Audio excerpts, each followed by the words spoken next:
মাথা ঠান্ডা হয়েছে? তো আর একটু। আর একটু। তাড়াতাড়ি ঠান্ডা করেন, আমার আবার কোর্ট আছে। আমার ভাই আপনাকে কিছু বলেনি? হ্যাঁ বলেছে, বলেছে ডিভোর্সের কেস, কিন্তু কার ডিভোর্স, কিসের মামলা, এসব কিছুই বলেনি। বল না। আমি ডিভোর্স দিতে চান? জেলও খাটাতে চাই। সে কি যৌতুকের জন্য আপনার উপর শারীরিক নির্যাতন করে, আই মিন মারধর করে? না। তাহলে কি করে? মদ খায়, অন্য মেয়ে।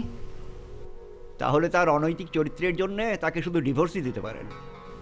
বললাম তো, আমি এমন মামলা দিতে চাই যেন সে জেল খাটে। সে মেয়েদের ফুসলে ফাসলে কিছু করলে না হয় শাস্তি হতো, কিন্তু মিল মহব্বত করে যদি কিছু ঘটায় তাহলে তো শুধু জরিমানা, মাত্র 200 টাকা। তাহলে পুলিশ গিয়ে ওকে ধরবে না, হাত করা দিয়ে জেলে নিয়ে যাবে না? তাকে হেস্তনেস্ত করতে চান তো? জি জি, ওর মান সম্মান যেন মাটিতে মিশে যায়, লোকজন ওকে দেখলে যেন থু থু করে। তাহলে তককে তককে থাকতে হবে, আর ঠিক সময় মতো পুলিশকে জানাতে হবে যাতে তারা হাতে নাতে ধরতে পারে। তাহলে শুধু মান সম্মানই যাবে না, চাকরিও চলে যাবে। টেপির মা, যাও উকিল সাহেবের জন্য চা নাস্তা নিয়ে আসো। মাথা ঠান্ডা হয়েছে? হ্যাঁ। তাই ধরেন।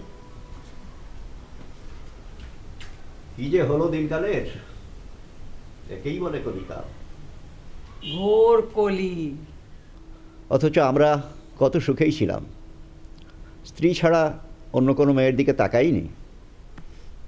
আমরাও স্বামী ছাড়া অন্য কোনো দিকে তাকাইও নি, কিছু বুঝিও নি। আপনি কি বিধবা?